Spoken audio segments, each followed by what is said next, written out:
Night Terrors, Green Lantern #2, written by Jeremy Adams, with art by Eduardo Pansica, Jordi Tarragona, Julio Ferreira, Luis Guerrero, and Dave Sharp. And in this issue, we have Hal Jordan plunged into the nightmare world, where he's confronted with his greatest nightmare and fear of all time, him being possessed by Parallax. And the greatest thing happens in this issue, because Hal Jordan, whether you love the character, you think he's the greatest Green Lantern ever, you have other favorite Green Lanterns, he is definitely a captivating... You're saying like most sensible fans is what you're saying, right? I sit there, I'm like, I love Kyle Rayner. People will tell you, like, John Stewart's their guy. You'll be like, Guy Gardner's my guy for some reason. But Guy. You have all of this going on, and Hal Jordan... He is the man, and he has been the man for the longest time. And this issue just solidifies it, because he comes right out. He's like, I'm in a nightmare. You're doing this fucking nightmare bullshit to me where you're trying to show me, but you don't understand. I am not a Green Lantern. I'm the Green Lantern. And what I do is I use my willpower. I overcome fear. So everything you throw at me, I'm just going to whoop your ass over and over again and make you try to do more. And you know what? That's just going to make me more and more angry. So I whoop your ass even harder. And I'm and I am here for it. Yeah, and I'm here for it too. And the thing is, with the Hal Jordan, there is that play where it's not as cool to say that you like Hal because he is the man. So it is, hey, I'm going to like this guy and I'm going to like that guy. It happens a lot with sports where you're like, oh man, Michael Jordan wasn't my favorite bull. I like Scottie Pippen or I like B.J. Armstrong, something like that, because everybody likes, the main guy. But here's the thing that, here's the thing. I was so annoyed with him his entire career, but still, I admit he's great. But it's because you're contrarian, that's all. He just rubbed me the wrong way for some reason. But it's insane. I do have reasons. But you end up where, in this, I think this plays out so well. And this issue, somebody can, you can throw things in and say, oh, basic bitch, Parallax, of course, this. But what ends up happening in this, which I really do like, especially because we interrupted the Dawn of DC, the one thing that people were upset about in that Dawn of DC, not everybody loved that beginning with Jeremy Adams, because they said, oh, this is Hal, he's immature, he's not, he's being pretty much retrogressed in a bit where they thought he would have evolved from then, and this shouldn't have been the stuff that he's doing. It felt like the beginning of the New 52 with what they were trying to do with the character when he came back to Earth. This, and you're reminded, oh shit, like he is kick-ass. Like he is not, and again, it's not what I thought the typical deal, there's gonna be a Carol thing.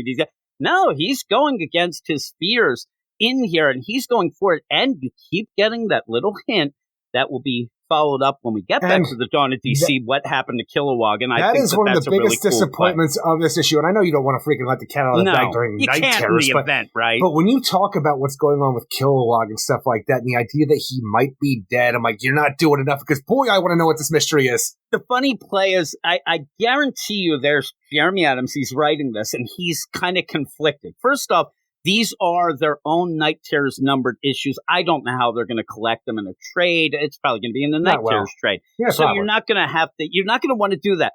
But he wants to do it. So he's like, it almost feels like he doesn't want to go too far, but goes a little bit too far, because then you want more. But I think it plays out well of, oh my God, we got to get back to the Dawn of DC. I want to see what's happening here.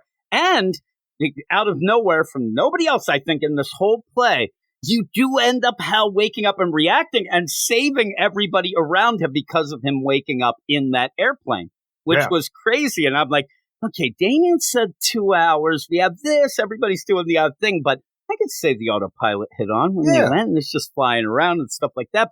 And honestly, the thing is, we have a weird situation where, like, it seemed like in previous weeks that we had when people did start waking up, almost like the nightmare wave had concluded. Like everybody was being brought out. But in other times, you see characters that overcome their nightmares to the point where they wake themselves up. And I want to think that's what Hal Jordan did right away for how much ass he kicked in his head. And just think all the others. And seriously, I didn't even hit it yet. But I mean, he's a dream warrior. The greatest dream warrior ever. He is. Almost all these others are, like you said about Barry. I think Barry's a smart guy. I love him, right? Lost in his own head. He's lost, and you said he's going, it's a dream. That's how things go. Like when he sees his mind, I'll play around with it.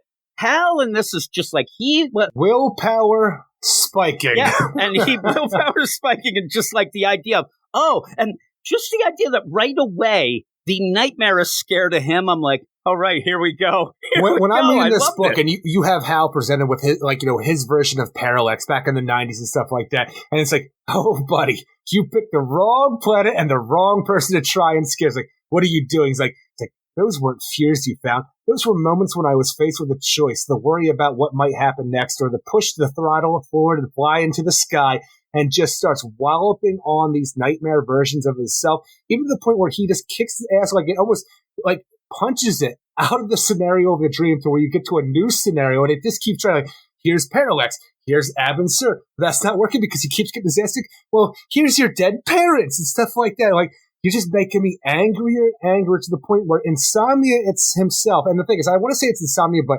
Insomnia, even in the Batman book, was talking about, this is not me, it's your own fears against you. But that's the thing. Let's just say this is Hal Jordan's own fears against him. He knows how to combat that, overcome that, because he is the Green Lantern. There is a moment in here that ended up like, okay, I'm starting to get that idea. Again, what I said earlier about these nightmares. Remember, it was the Batman book that Insomnia really was stressing. These aren't me doing it. These are your fears and that. So because you need to do that in the Batman, so the Zura and R personality isn't like, it's not an attack against him. It's Batman's own brain. But you even have it in here where it's almost, he says, leave me alone. Insomnia calls to me is what you end up having. And I think that that's where, again, when we get to that night set, this is what, and it's going to be a weird one. You're going to have Hunchback Werewolf Barry, but in this, you're just going to have, little crazed-looking Parallax. It's like, he's not going to really fit with the rest of them. He's going to be really the deal, right? By the end of this nightmare creation, like, reveals his actual self by the end, you have, like, a weird, like,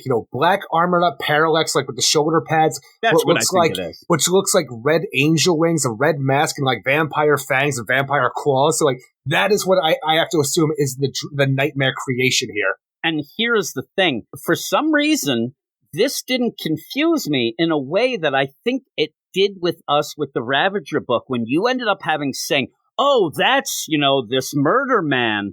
That's actually Deathstroke, because he wanted to bring him in to fight you and we actually thought it was really, the deal, that we thought it was Deathstroke. I still think it is. I think it was just the nightmare versions like this. Like, this is how Parallax is saying. The thing is, I think that's what we're going to get, Murder Man again in that deal. I can go with the idea that Insomnia is going to try to show the world the true vision of what the Justice League is by showing them the nightmare versions that they create for themselves, okay? I am fine with that concept, but the things that they were throwing down in that Night Terror's Ravager, the idea of the blood connection that Rose shares with Slade Wilson, and how she is a doorway, a bridge to the real waking world and stuff like that, but for where Slade currently is, like in his Bacta tank, weird coma, like full of like whatever the darkness did to him, I can just see it being different. Yeah, I was just playing the idea that even, like, say this Parallax, we know it's not any sort of thing except the nightmare version, but might want to get real.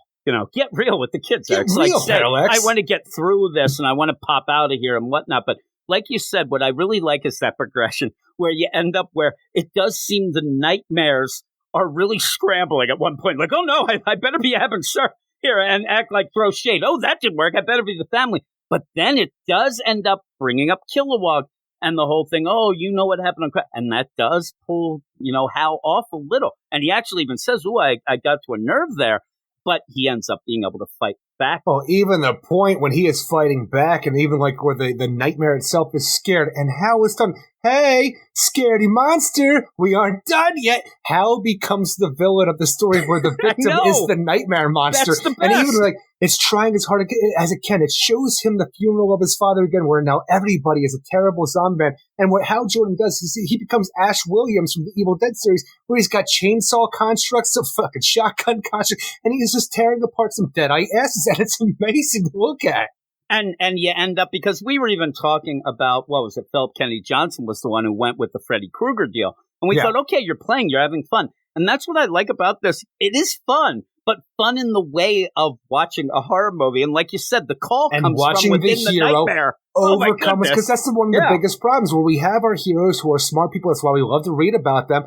But like we just talked about in the Robin, it's like, I know what's going on here, and then they're just taunted by their dreams again, where they have to explain themselves later on. And like we talk about Zatanna knows what's going on, but then she's all in the fetal position because her nightmare version of her father is taunting her. I'm like, stop it! you know this isn't real. And Hal does too. And he takes action. He takes charge. And he shows me that he's Hal fucking Jordan. And he's one of the few who's done this. And when you do it, I get it. When you're writing a story and you're told, okay, 2 parts, they're nightmares, you do want to show those fears. You do want to have it. But you have to really think things through and say, these are heroes. And they would know better. And even with Hal's just like, screw it, I'm going to attack. And I'll tell you right now, with Jeremy Adams in the Green Lantern book, we have enjoyed it, but not everybody has. And I didn't feel up until the point where I thought he was getting the character as well as he was getting Wally in the Flash run, because it did seem, okay, this seems like it's back to the basics, but it felt like, somebody who's just learning the character and then writing it at the same time. This actually makes me think better, and I'm excited about that's getting one back of the problems. To the the thing is, because my biggest problem that we had previously before Night Terrors is the way that Jeremy Adams is writing Hal Jordan, not Green Lantern, because here we pretty much just get Green Lantern kicking ass. Hal Jordan is still a little iffy for me, though. Yeah, we'll see. And hopefully, because this is one of the few books that it does really feel more connected to the regular run than actual Night Terrors. Yeah, you're in the nightmares, but it really does feel like these could have been just issues of the Dawn of DC book. We led in the Night Terrors in the actual book, and we lead out of the Night Terrors into the actual Green Lantern book in this issue. And there's obviously Jeremy Adams is writing it, so it fits. And so I really am excited about that. And like you said, he has fun, whether it's all him or if he said to the art, yay, have fun with it. But the Ash part is really fun. But it never goes further than what I would think of Hal's construct. They're very Hal constructs anyway. Oh, yeah, they're very basic. Like basic and even when he's fighting Ab and Sur, he creates a test of strength from a carnival game and swallops him with a mallet into the air. I'm like, perfect. Yeah, maybe him saying "take that, Clark" maybe a little too much. That was a little eye rolling, but it was fun. It was fun with that. But the machine construct told him he was the strongest man ever. Take that, Clark. There you go. Now, in that, I'd be doing shit like that all the time with a Green Lantern ring. Just telling me how great I am. Yeah, really. There's 2 things, though, that we usually, talk about and whether it goes in with the score. And one of them, it won't go, but I do want to point out, this might be one of the best covers I've seen. I love this cover. Is so good. It looks like I'd put it up on my wall and it'd scare the shit out of me. Every time I go to bed, it'd be like a blacklight poster next to my Kiss one. All the green parts would be velvet, glow in the dark. Oh, yeah. It's so cool looking. It's so great, but we usually don't. It's funny because I never look at the covers, and I didn't even look at this one, but it is really badass. It is really badass. But it almost looks like something you would have seen in Blackest Night. Exactly. It really looks cool. And the other thing that we talk about a lot of times, are we going to let the backup factor into the story? Because I didn't really enjoy the Alex Segura backup in the first issue.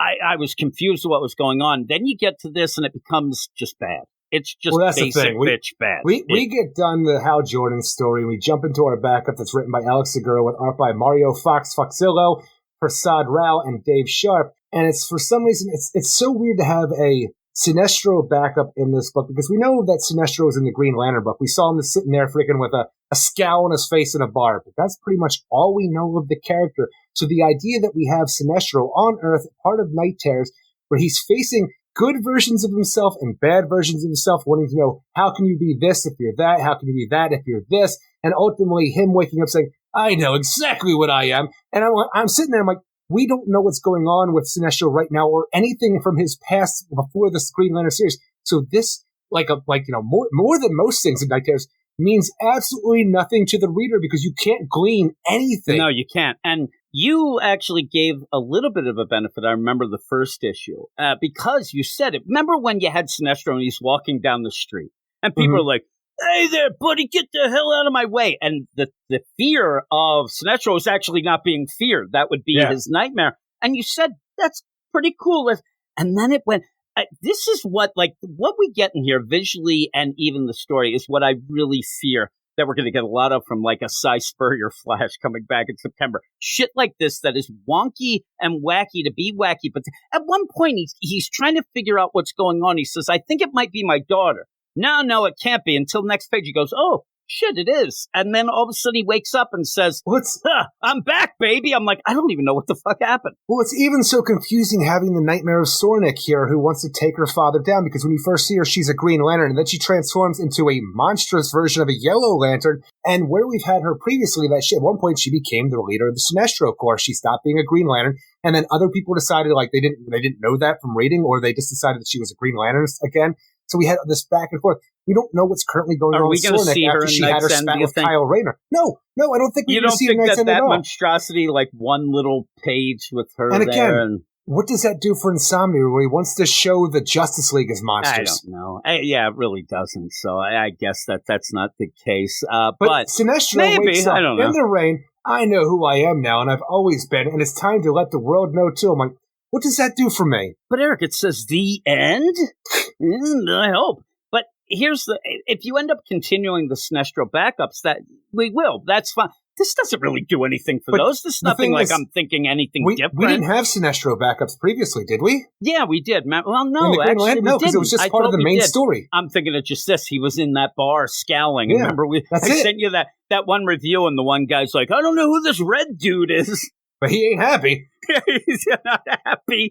And I will tell you, when you end up having, because Jeremy Adams obviously writing the series, he must not want to have Sinestro and Hal interact yet in this, or you would have thought that they'd have, one of those combined nightmares that you could have played out. I'm tired of those. Exactly. And you didn't have it, so you kind of get the idea, okay, this wasn't the time or place. We're going to have a little bit of a time between that, but I don't think this really did anything. All I think it is to let people be reminded, or if they didn't know, Sinestro's in this book. That's all. And the weird play is it's like, the end? No, you should have said, see what might happen to Sinestro in the Green Lantern book coming back in September. Get people, use these things for at least something. If they don't mean anything, at least use them to get people to start buying books when the Dawn of DC comes back. But yeah, I'm really hoping, and I said the idea, hey, the backup, you said that something tells me we're going to get a backup, and it's going to be Alex Segura doing a Sinestro backup at some point. I don't want that. I really don't, because this was confusing and pretty much unnecessary in an issue that I was having so much balls to the wall action. You hit a brick wall when you turned to this, right? And that's the thing is we were talking about when we were talking about the idea of Night Terrors the Flash, where that book was just bogged down with so much stuff with what they wanted to do with the Flash Nightmare, which like I said, I appreciated with what they were trying to do. It just didn't work out for me. Ultimately, this issue has a lot less going on. I'm telling you, and it's a quick fucking read. I'm telling you, all the issue is Hal kicking ass and showing you why he is the Green Lantern, why he's the coolest Green Lantern out there. And that's all it needed to do. You hit that freaking Sinestro backup, it bogs everything down, slows it down. You don't even know what the fuck you read by the end. And I'm sitting here, I'm like, I want this book for how much fun I had to be like one of my, like, maybe tied for my book of the week. And I want to still do it, but that backup wants to take my score down. And I don't know if I should just say, fuck it, I'm going to keep this as book of my week with like another one, just because of how much fun I had. And it's so weird because, like I said, Green Lantern, the main story, not a lot goes on. Not a lot at all, but it was a lot of fun to read. Look, I'm going to cheat. I'm going to cheat my own rules. I'm going to give it a 7 out of 10. I'm going to act like the backup never happened. Actually, no, fuck it. I had so much fun. I'm going to act like the backup still happened and still give it a 7 out of 10. And you would have had a better score, right? I'm telling you, I'm a 7.5, which is exactly, it's exactly what I end up with you. I would have been an 8, but the idea that I hit that brick wall, but really, if you end up, because again, the tie-ins, they don't matter. None of these matter. But what you got here really does give you that like awesome feeling of, man, Hal Jordan kicks ass. He is can't awesome. Wait to get back to that Green Lantern. I can't wait to read it. Oh my God, this is the guy writing the book. I hope that it's half as good as it, because this was, it really served the purpose of no purpose, because these had no purpose at all. But there you go. Jeremy Adams just keeps impressing us each time he writes something, and yet DC seems to not get that. It's ridiculous. 7.5 from me, but you are all weirdos. Weird science is the revolution. Weird science is the revolution.